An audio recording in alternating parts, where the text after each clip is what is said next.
terdapat kerusuhan yang memakan 127 korban jiwa di laga Liga 1 antara Arema FC versus Persebaya Surabaya yang disinyalir karena gas air mata yang dimana itu sangat dilarang keras oleh FIFA.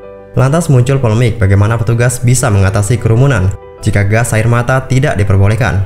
Sebagai informasi, di laga yang berlangsung di Stadion Kanjuruhan Malang tersebut, tim Singoedan harus tertunduk lesu karena dikalahkan 2-3 oleh Persebaya Surabaya, yang mana kekalahan itu memicu kerusuhan pasca pertandingan. Kepolisian pun lantas melontarkan gas air mata, yang mana malah membuat huru-hara kian kacau yang akhirnya malah memakan banyak korban jiwa. Pihak kepolisian daerah Jawa Timur turun langsung dalam memberikan keterangan pers di Polres Malang pada Minggu 2 Oktober 2022. Berdasarkan data yang kami terima, korban jiwa yang meninggal dunia mencapai 127, ujar Kapolda Jawa Timur Irjen Pol Niko Afinta. Jumlah sebanyak itu adalah keseluruhan data dari korban yang meninggal dunia. Sebanyak 125 orang berasal dari supporter yang tak tertolong karena menghirup gas air mata. Sementara 2 di antaranya jumlah korban yang meninggal dunia itu merupakan anggota kepolisian, sambung Irjen Pol Niko Afinta. Lantas jika kita berkaca dari kejadian naas Arema FC versus Persebaya ini, bagaimana aturan FIFA mengenai penggunaan gas air mata dan apa penyebabnya jika sampai terkena gas air mata? Yang pertama, aturan FIFA mengenai gas air mata. Dilansir dari buku FIFA, Stadium Safety and Security Regulation, larangan penggunaan gas air mata tercantum dalam pasal 19 Pitchside Steward.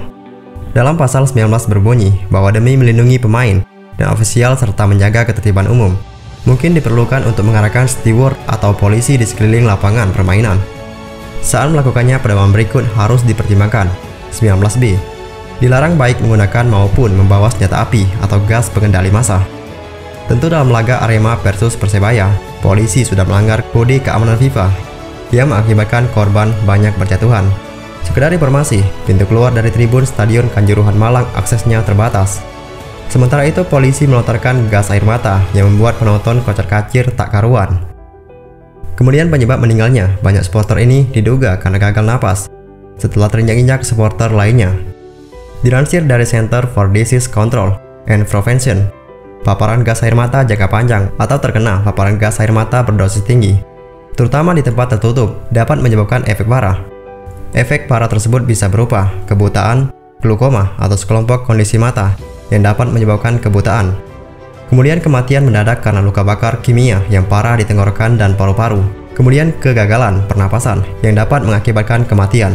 Maka dari itu tidaklah heran apabila FIFA melarang keras, baik membawa maupun menggunakan gas air mata dalam sebuah pertandingan. Kemudian apa yang harus dilakukan oleh petugas ataupun polisi dalam mengatasi kerumunan? Bagaimana petugas mengatasi kerumunan? Lebih baik mencegah daripada mengobati, tampaknya sangat pas untuk menggambarkan situasi ini, karena FIFA juga tidak mencantumkan bagaimana mengatasi kerumunan dalam arti fit invasion yang terjadi. Derby besar memang lebih berpeluang bisa terjadi anarkis dan kerusuhan dalam sebuah pertandingan yang mungkin bisa dilakukan oleh sekumpulan supporter yang masuk ke lapangan. Oleh karena itu, FIFA juga memberikan panduan untuk mencegah hal-hal semacam itu terjadi, yang juga tertuang di buku FIFA, Stadium Safety and Security Regulation pasal 19. Dalam pasal 19D berbunyi, jumlah petugas lapangan atau petugas polisi harus dijaga seminimal mungkin dan berdasarkan penilaian risiko pertandingan dengan mempertimbangkan perilaku penonton yang telah diperkirakan dan kemungkinan terjadi invasi lapangan.